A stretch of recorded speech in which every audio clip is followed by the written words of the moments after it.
Алло, мам, қалайсыз? Үйдесіз бе? Күтіңіз, мен сізге бір жақсы жаңалығым бар.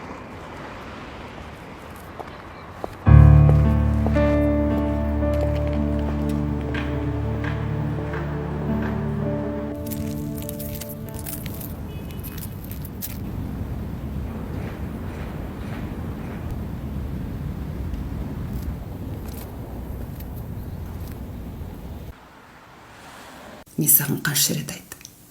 Топырлатып туа беретін орта ғасырда емессің. Қазір бір-екі баланың заманы. Өзіңді өзің күтпейсің бе? Көшеде қалай жүрсің мына түріңмен? Бала деп түрін қараш. Тіпті бомжда қарамайды саған. Бомждыға айтсам өзім күйеуім тұрғанда.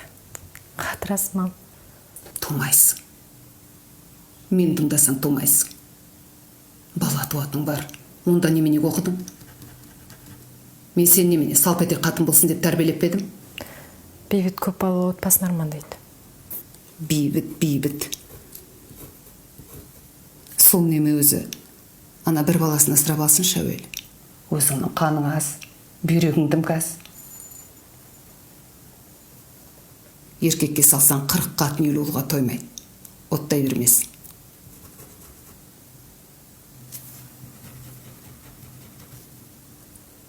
Жап-жас болып, шал болып қалған не пәле осы сенің бай. Осы сендер жас болып қыдырасыңдар ма? Қыдырмағанда. Қайдан? Қашан барсаң еңкейіп тоңқайып жатқан ана молда күйеу. Бір қыдырып, тойлағандарыңды көрмейміз осы. Жас болған соң қатарларынан қалмай жүрмейсіңдер ме?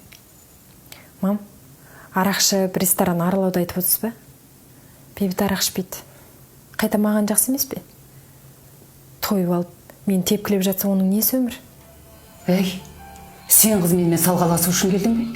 Кеше туа салып енді маған ақыл үйреткің келе ме сені?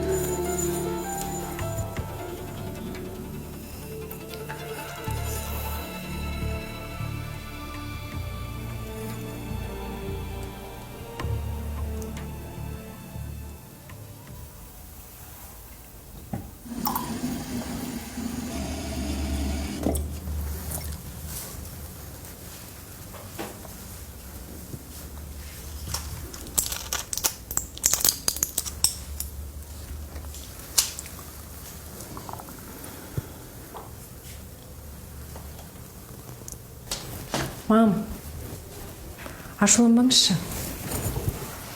Ауырып қаласыз. Ит емессің ғой жолда күшіктей береді. Фигураңды сақтамайсың ба? Еркекке салсаң жолда тудырып, салпетек қатын болғанда тастайды да кетеді. Көше толы қылмыңдаған жас қыздар. Сенің отырсың мынау жасыңа жетпей апа бол. Қайдағын айтпаңыз.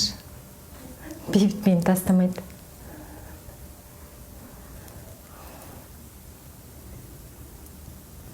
Ертең барып гинекологпен сөйлесем. Мүмкін срогы да асып кеткен шығар. Ана Гүлназдың енесі гинеколог. Өзім бәрін келістіріп берем. Сосын ана Епонайды алдыртыңдар ауылды. Кемпірдің тәрбиесінде ауыл байске болып кетеді.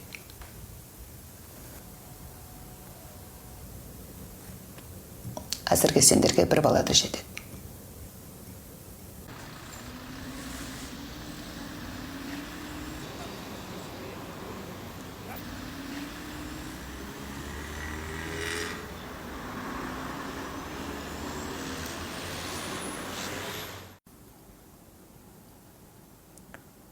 Бейбіт, түсінші. Түсіне алмайым. Мамам да қарсы болып отыр. Мамаң не қатысы бар? Біздің отбасымызға не үшін араласады? Енді ол менің мамам ғой. Сенің мамаң. Сенің мамаң, сенің балаңды өлтіргісі келіп тұр ма сонда? Қайдағыны айтпашы. Ол әлі бала емес қой. 2 апта болған. Неге бала емес? Сен шынымен қатты кетейін дедің ғой, әлде 2 баланы көп көріп тұрсың ба? Епоной онсыз да апасымен бала бағып қиналып жатқан жоқсың. Епонайды өзіміз қолға аламыз. Ауыл Баскеге кететін болды әбден. Не деп тұрсың, болды, қысқарт. Мен жұмыссыз отырғалы 2 жыл болды. Не үшін оқу оқыдың? Не үшін 4 жыл білім алдың? Диплом жатыр әне шаң басып. Саған бәрібір. Бүгін тудырып, ертең салп ете қатын болғанда тастайсың да кетесің. Қысқартсаң, өзің қысқарт.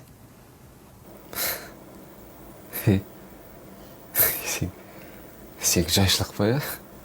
Жайшылық емес. Еркекке бәрібір. 40 қатын болса да тоймайсыңдар сендер. Ал мен болсам жылда бала туым керек екен. Фитнеске де жазылмай отыр. Сонда менің жеке өмірім жоқ па? Сонда мен адам емеспін бе? Болды. Ертең барып гинекологпен кездесем.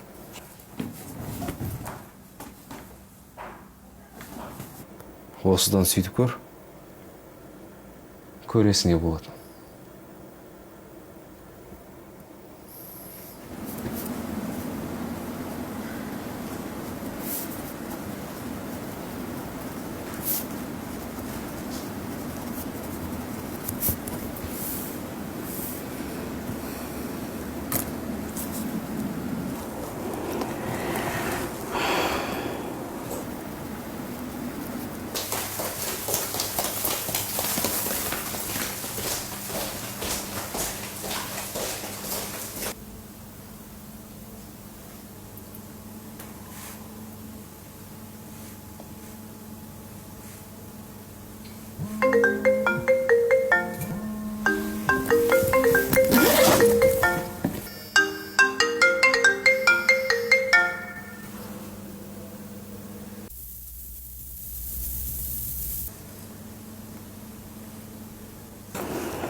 Дұрыс.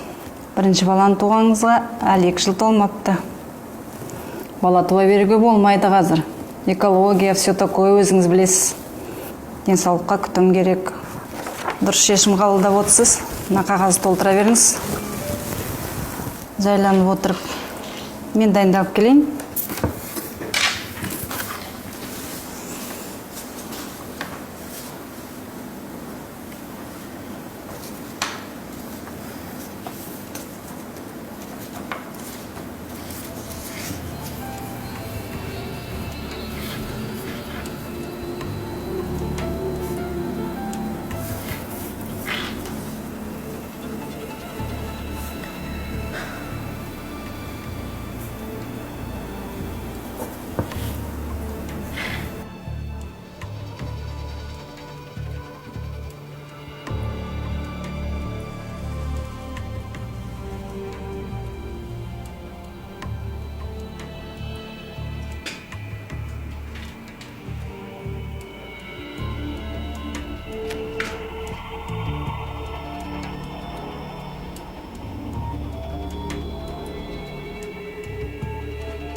Енді фитнеске қатыс.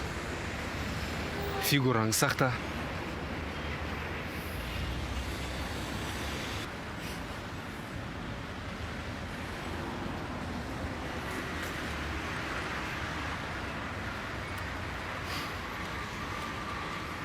дипломыңның шаңын сүртуді ұмытпа.